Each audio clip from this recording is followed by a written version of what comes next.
Hi అందరికీ నమస్కారం. ఈరోజు మన మనసుకి ప్రశాంతతను ఇవ్వగలిగే అత్యంత శక్తివంతమైన అద్భుతమైన మెడిసిన్ ఏంటో తెలుసా? వాకింగ్ అనేది చాలా ఇంపార్టెంట్.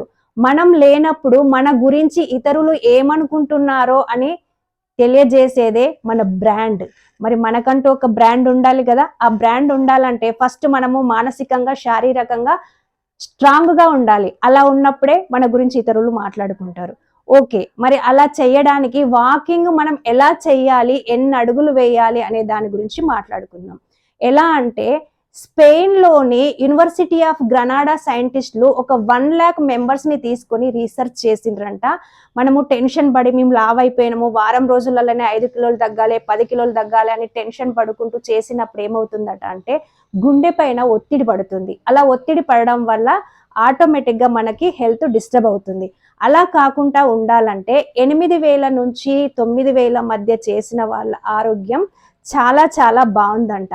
మరి మీరు కూడా అలాగే ట్రై చేయండి. ఫస్ట్ మనం 2,500 నుండి 3,000 వరకు ట్రై చేస్తూ ఉండండి. అలా ట్రై చేసిన తర్వాత 15 రోజులకు ఒకసారి 5,500 అడుగులు పెంచుతూ వెళ్ళండి. అలా పెంచుతూ వెళుతుంటే మనకు కూడా గ్రాడ్యువల్ గా మనం ఇంక్రీజ్ అయినప్పుడు మన హెల్త్ లో కూడా ఒకటేసారి మార్పులు రాకుండా కొంచెం కొంచెంగా చేంజెస్ వస్తూ ఉంటాయి. మనం ఎనర్జెటిక్ గా, యాక్టివ్ గా అయిపోతాం.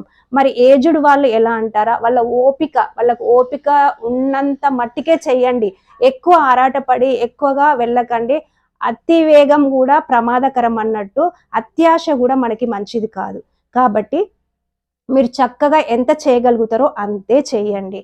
వాకింగ్ వల్ల మనకి థైరాయిడ్ కానీ, షుగర్ కానీ, బీపీ కానీ, హార్ట్ స్ట్రోకులు కానీ రాకుండా ఎంత కాపాడుతుంది తెలుసా?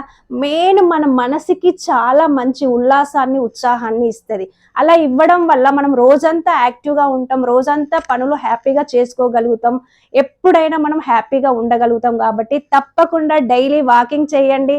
ఈ వీడియో కనుక మీకు నచ్చితే లైక్ చేయండి, షేర్ చేయండి, సబ్స్క్రైబ్ చేసుకోవడం అస్సలు మర్చిపోకండి. ఓకేనా?